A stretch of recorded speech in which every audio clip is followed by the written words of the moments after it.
E a nossa lição de hoje é a lição 4. Como saber a vontade de Deus. E o livro, ele deixa uma observação aqui. Até que enfim, uma lição sobre isso.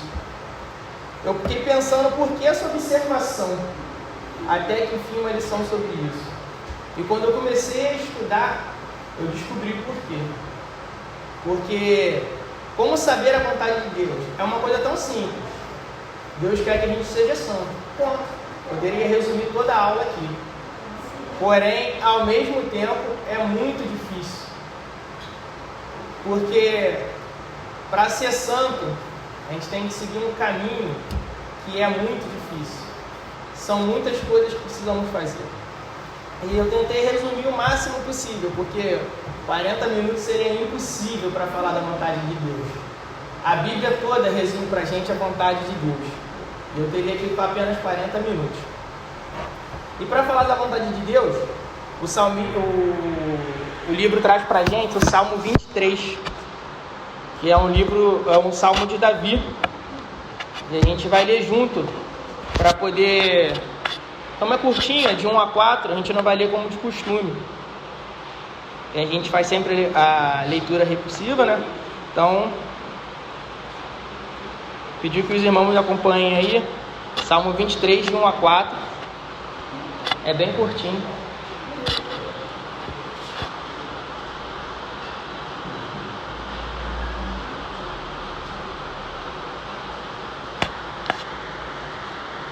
Vamos?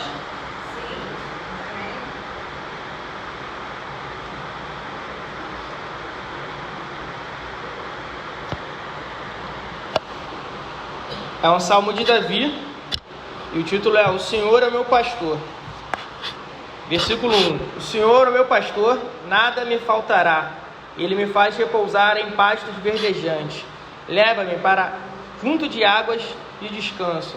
Refrigera minha alma, guia-me pela vereda da justiça, por amor ao teu nome. Ainda que eu ande pelo vale da sombra da morte, não temerei mal nenhum, porque tu estás comigo. O teu bordão e o teu cajado me consolam. Amém. Irmãos, é um dos salmos mais conhecidos da Bíblia, né?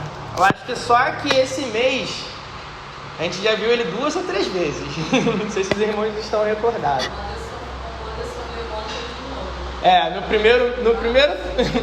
No primeiro dia foi eu que trouxe, o Anderson trouxe, o pastor leu um pedaço dele, e agora estamos de novo para explicar. Então, para explicar a vontade de Deus. É muito fácil tomar uma decisão quando a gente está em momentos difíceis, não é? Vocês acham fácil tomar a decisão? Não é não? Vamos lá, se a gente está passando por uma necessidade, você acorda, não tenho o que comer, hoje eu vou ali roubar. É fácil assim? Não, né? A gente olha, não, você não vai roubar. É fácil tomar essa decisão, eu não vou roubar. A gente é de Deus, é fácil. No momento difícil é fácil tomar decisão. Agora, o contrário é mais difícil. A decisão fácil. Você está orando para ser promovido, seu patrão chega para você e fala assim: tem uma promoção aqui, uma na Inglaterra e outra nos Estados Unidos. E aí? Agora ficou difícil. São aparentemente 2 coisas boas. E aí, o que a gente vai fazer? Aí a gente vai buscar a vontade do Senhor. Na decisão difícil, a gente já sabe o que fazer. Então, na decisão fácil, é mais difícil. Então, a gente vai buscar essa vontade do Senhor. Quando a gente deveria buscar ela a todo momento, mas não para todas as coisas. A gente busca a vontade do Senhor para saber qual a blusa que a gente vai usar. A gente não ora para saber qual a blusa. Então, tem certas decisões que a gente já sabe, um discernimento, o que fazer, o que usar. E as decisões fáceis, que parecem difíceis, que vão levar a gente a tomar essas decisões, a gente tem que buscar essa vontade do Senhor. E, como eu disse no início, a vontade do Senhor é fácil. Ela quer que a gente se torne santo. Tanto que Ele deu o Seu Filho para nos santificar e nos justificar na fé. Através de Jesus Cristo, nos tornamos santos. Essa é a vontade dEle. Agora, como a gente faz essa vontade dEle? Existem 3 princípios que a gente deve adotar para poder seguir essa vontade de Deus: a aliança, a natureza humana e a revelação. E na hora de tomar essa atitude, aí vem o medo e a ansiedade. A gente peca muito no... Como é que se diz? Fugiu a palavra aqui agora. A gente cai muito na contradição. A gente crê que Deus é soberano, que Deus é protetor e que Jesus morreu por nós. A gente confessa isso na fé. Então a gente não tem dúvida, em momento nenhum disso. Mas ao mesmo tempo, a gente sente medo de tomar decisão e sente ansiedade por não saber o que Deus quer. E é aí que a gente cai na falha. Esse é o perigo da jornada, que é o tema 2 aí. Por causa do pecado, lá em Gênesis 3 fala pra gente que o nosso suor vai trazer, o suor do nosso rosto vai trazer o nosso sustento da terra. E nesse momento, a gente vê que somos ovelha e que a gente precisa trabalhar para se alimentar. Mas o Senhor, como Davi fala aqui pra gente, é o meu pastor e nada me faltará. Então a gente já tem traço da aliança e da natureza humana, no único versículo do Salmo. E a revelação, porque é a própria palavra. Então, nesse versículo 1, a gente já mata as 3. A revelação, a aliança e a natureza humana. Quando ele fala aqui pra gente, o Senhor é o meu pastor, ele deixa claro aqui a aliança do seu povo com Jesus, com Deus. O Senhor é o meu pastor, somos tomados por ovelha para Ele. Ele vai cuidar de nós. No versículo 1 aqui. Só que o que vamos estudar agora é um princípio geral, não é uma lição específica da vontade de Deus, do que Ele quer para a gente. A gente vai estudar de um modo geral, assim, o que precisamos saber na Bíblia para poder fazer essa vontade de Deus. E o primeiro passo dessa vontade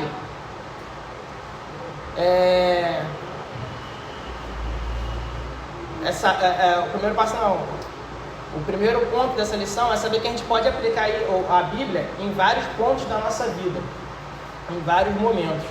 Que essa palavra revelada que Ele deixou para nós, esse Espírito vem abundar a gente, e a gente consegue aplicar isso em vários momentos.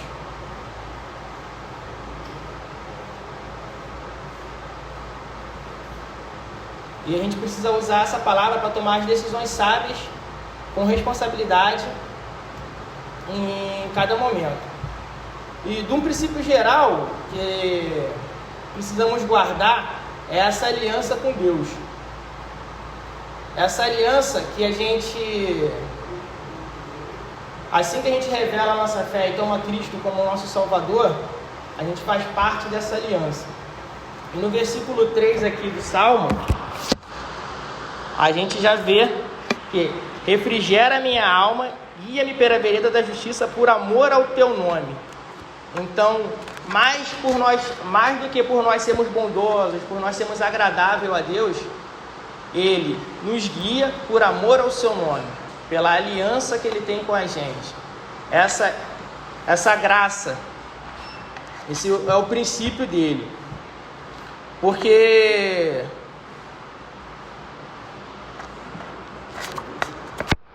a causa está nele mesmo.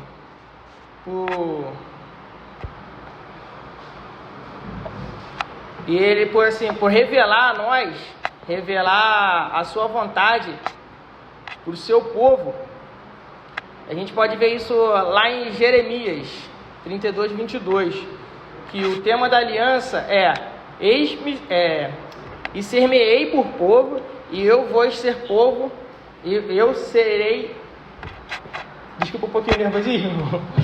porque sempre assim, né? Toda vez eu fico muito nervoso de estar aqui na frente. E vocês por meu povo. O texto que o salmista deixa aqui pra gente é que reflete por completamente o aspecto da aliança. O Senhor é o meu pastor e nada me faltará. E lá em Êxodo, Deus fala para Moisés: eu sou o Senhor, e esse Senhor é um Senhor próximo, um Deus protetor, que está sempre próximo do seu povo. Não é um Deus distante. Ele se revela, ele cuida do povo, ele vai à frente do seu povo ali sempre. Ele é um Deus protetor, que está sempre com a gente.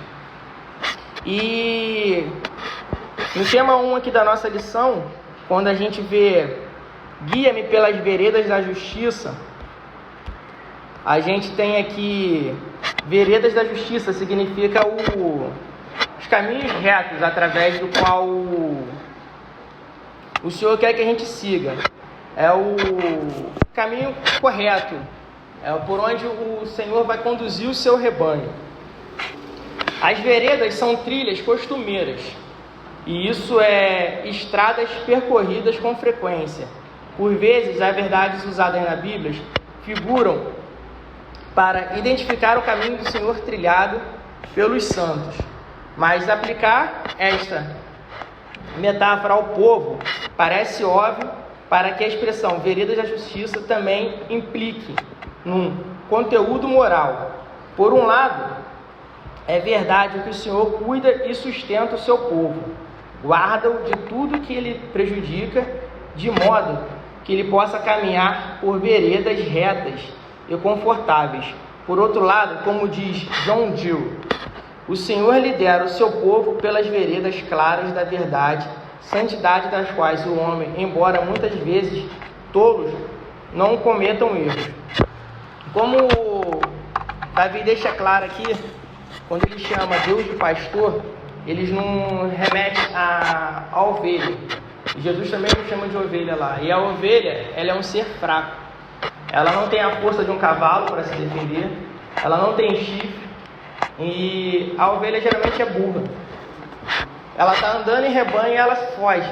O pastor tem que ir lá, buscar a ovelha, sair. E ela sai dessas veredas. E Jesus vai lá buscar as ovelhas. Vai buscar esses perdidos. Assim também é Deus. Assim Ele fala pra gente. Então a gente precisa se manter nessas veredas. O que faz a gente sair delas é a natureza humana. É esse perigo da jornada que Ele fala aqui no tema 2.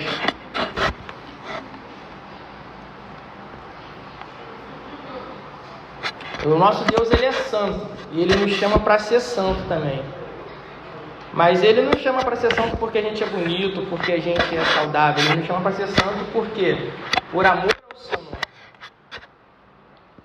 John Wesley, ele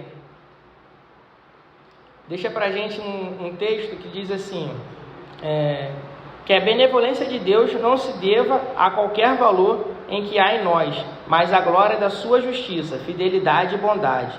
Isso quer dizer que a benevolência do Senhor é livre e soberana, e não há qualquer mérito dos homens que não são alvos do cuidado divino.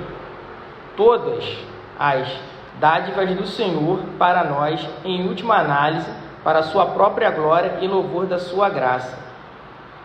E o profeta Ezequiel, ele confirma isso para a gente, lá na frente, lá atrás no caso, né?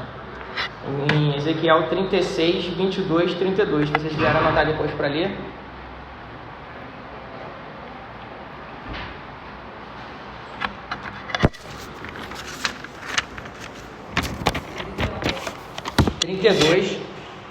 De 22 a 32. 36, de 22 a 32.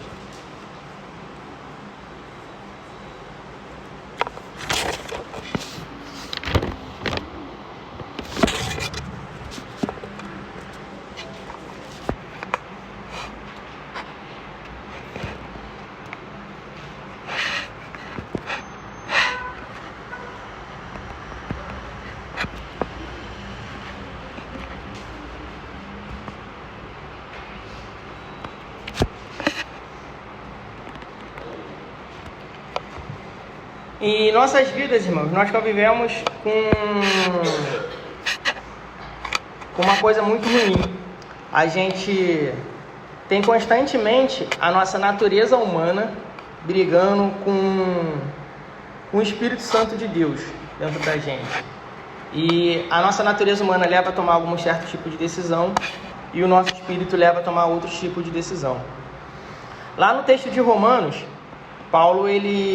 Romanos 8, Paulo explica bem claro isso pra gente. A pessoa que deixa se governar pela natureza humana, ela começa a pensar só em si e no seu próprio interesse. E os lucros que poderá obter, esquecemos da vontade de Deus e ignoramos o seu próximo. Ela se torna seu próprio Deus, que vem ocupar o lugar de Deus verdadeiro, porque sua intenção é servir a si mesmo. Por isso, o nosso mundo está em caos.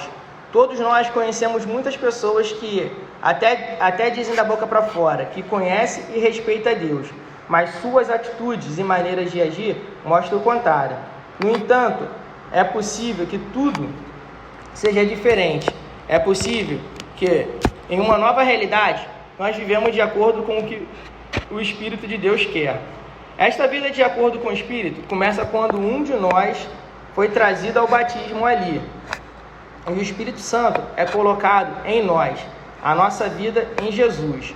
Ali, morremos e ressuscitamos como Cristo. O velho ser humano foi afogado, nasceu uma nova pessoa.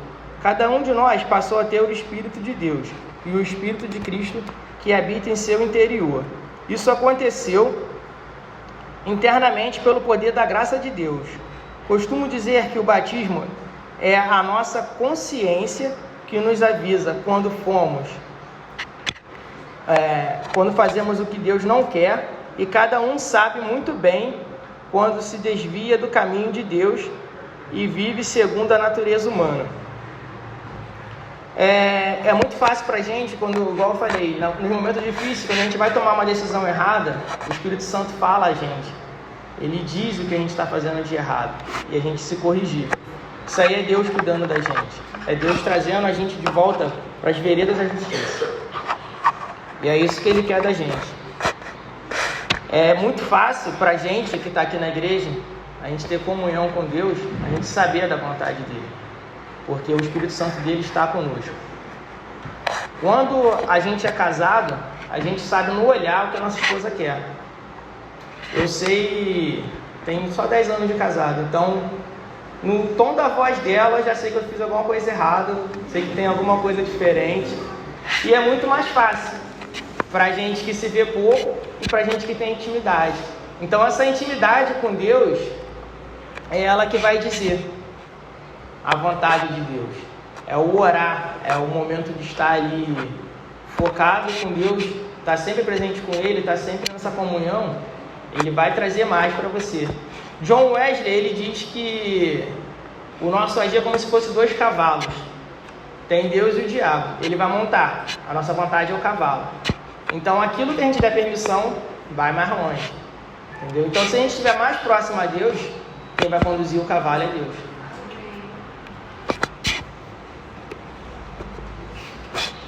E a gente entra no tema 3 da nossa aula. Trilhando a jornada com sabedoria.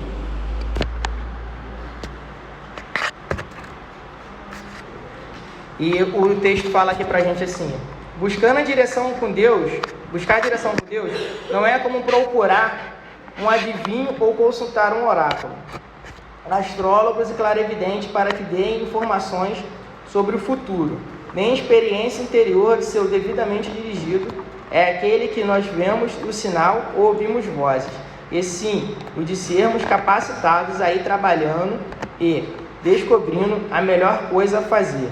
Em outras palavras, esse discernimento é compatível à consideração cotidiana da opção alternativa. Alternativas em dadas situações, para determinar o melhor caminho aberto diante de nós. Como Deus dá esse discernimento? Aí ele dá 3 características de como Deus dá esse direcionamento, que é pelo relacionamento amoroso com o seu guia, que foi o que eu acabei de falar com Deus, buscando a sabedoria na palavra, que é através da Bíblia, e a companhia para prosseguir. Mas antes de entrar nisso aqui, vou perguntar aos irmãos, quantas vezes a gente já viu nossos irmãos indo buscar um oráculo? Quantas vezes a gente já viu irmãos nossos e ler o horóscopo? Isso é a forma errada de buscar o que Deus quer. Quantas vezes a gente vai lá na irmã da revelação, a irmã da revelação que fala pra gente? A gente vai lá no culto da revelação, como se a igreja tivesse um momento ali, né, agendado com Deus. Deus, bota na sua agenda aí hoje, que hoje a gente vai fazer o culto aqui da revelação, o Senhor tem que revelar pra gente. Ele reservou o horário de Deus para ele na igreja. Quantas vezes as pessoas vê? Deus nos deu responsabilidade. Muitas das vezes, o silêncio de Deus, Ele está esperando a nossa atitude. Ele não quer que você vá lá na irmãzinha saber o que você tem que fazer. Ele não quer falar para você. Ele é muito fácil, ele sabe qual é o melhor para você. Ele podia falar para você. Ele pode falar para você em sonho. Ele pode falar para você na palavra. Ele pode mandar o Espírito Santo. Ele pode mandar um anjo. Ele pode mandar o irmão abrir a boca para você e falar. Mas às vezes é a tua atitude que está contando. Ele quer saber qual é a sua reação. Ele quer saber se você aprendeu a lição. Ele quer saber se você está em comunhão com Ele. E é isso que o relacionamento amoroso com o nosso guia faz.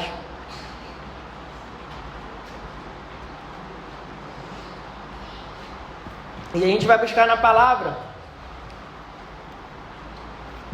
para saber a vontade de Deus, para saber a maneira da gente agir. E a companhia para prosseguir, é isso aqui, é a nossa comunhão.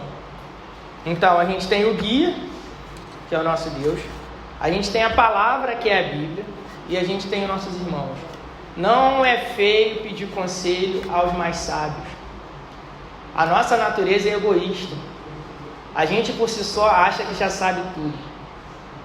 A gente acha que vão achar que a gente é burro se a gente perguntar. Mas também não é o irmão que tem que decidir por nós.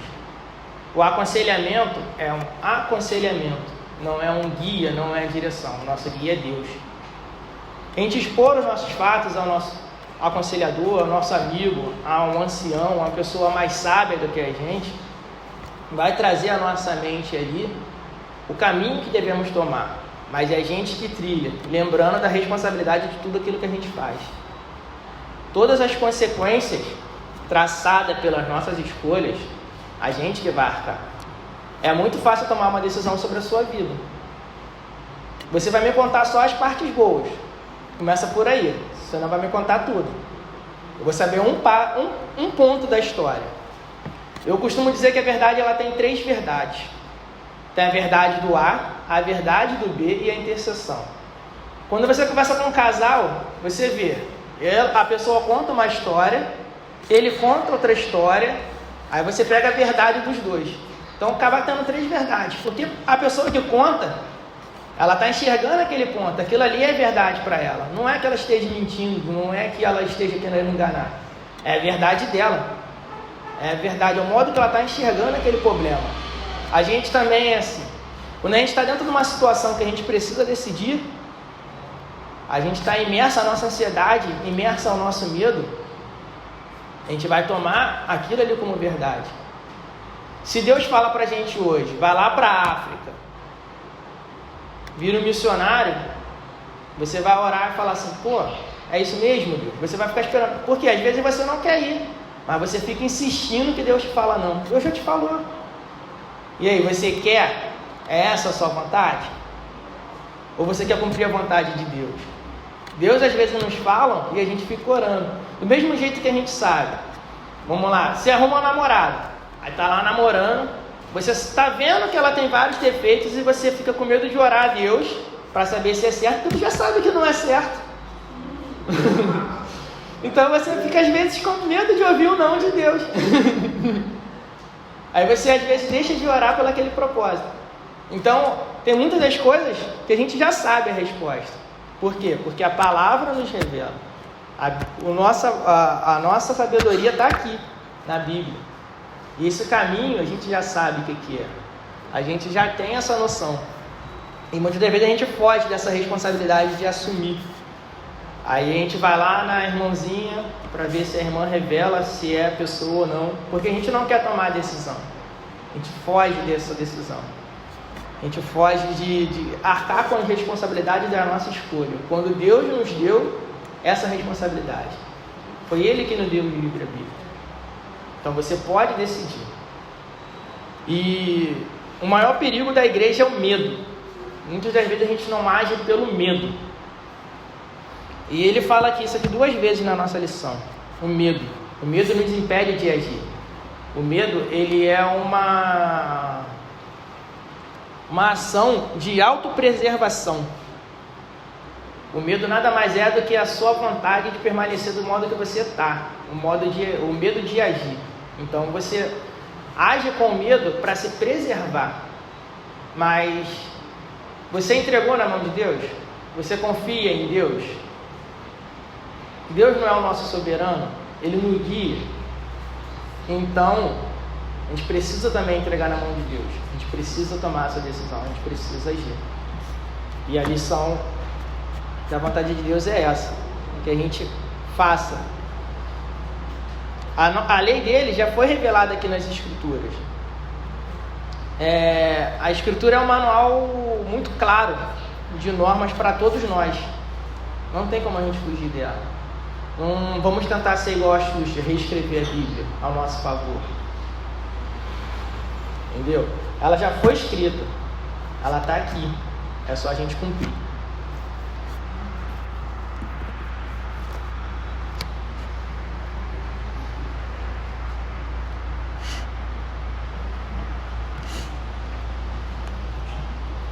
E o último tópico é um alerta para os viajantes.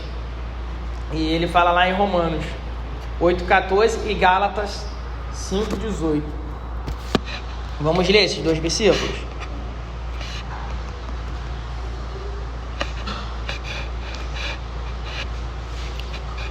Alguém pode ler para mim, por favor?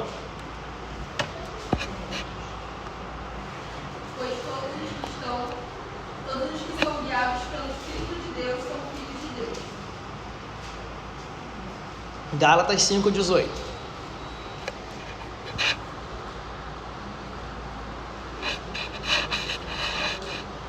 Quando, porém, são guiados pelo Espírito, não são debaixo da lei. E o que isso quer dizer?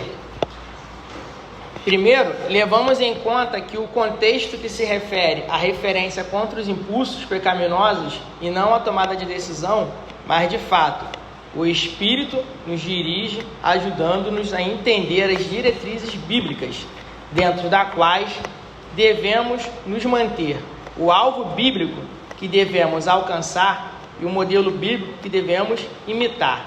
O Espírito também nos orienta por meio de oração e do conselho de outras pessoas, dando-nos a sabedoria quanto à melhor maneira de seguir o ensino bíblico.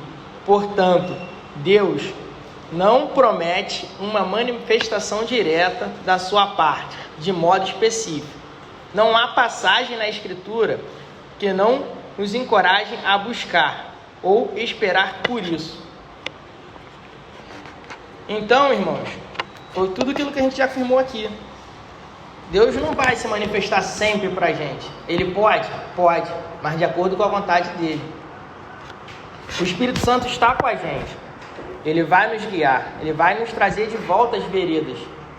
Mas não devemos deixar de tomar nossas atitudes. Temos que buscar a Deus e estar sempre com o Espírito Santo.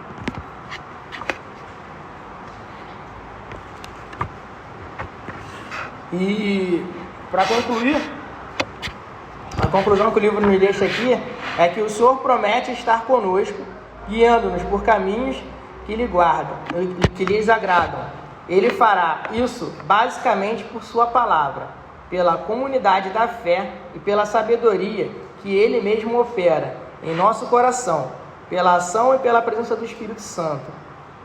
Qualquer suposto direcionamento que divergir da Bíblia, dos limites das possibilidades colocadas pela divina providência e do discernimento do coração regenerado quanto ao que mais traz honra e agrada ao nosso Deus, terá de ser julgado falso e enganoso.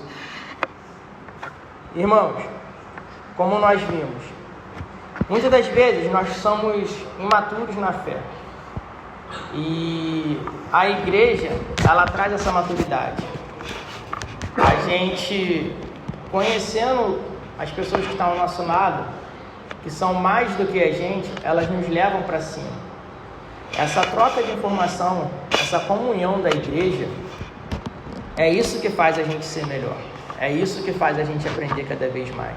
É a palavra que o pastor traz aqui pra gente, é esse estudo que a gente faz aqui e essa troca de conhecimento entre a gente. Se a gente trocar conhecimento com o mundo, a gente vai ser igual ao mundo. Se a gente troca conhecimento entre a gente vai ser mais corpo, mais espírito. Alguma dúvida? Me fiz claro? Meio confuso, né? Então, irmãos, vamos lá para o nosso lanche. Vamos agradecer ao Pai pela essa palavra. E vamos lá lanchar para o nosso culto. Pai, muito obrigado por essa palavra, Pai. Muito obrigado por trazer aqui a nossa memória, Pai. Trazer aquilo que eu estudei. Obrigado, Pai, por estar aqui em comunhão contigo, Pai. Guarda essa palavra no nosso coração, Pai. Que Deus nos dê um culto abençoado, Pai. Abençoa o Anderson para que está ministrando a sua palavra. E que tudo aquilo que ele disser, Pai, entra bastante no nosso coração e permaneça conosco o resto da semana. Em nome de Jesus, eu te agradeço, Pai. Amém.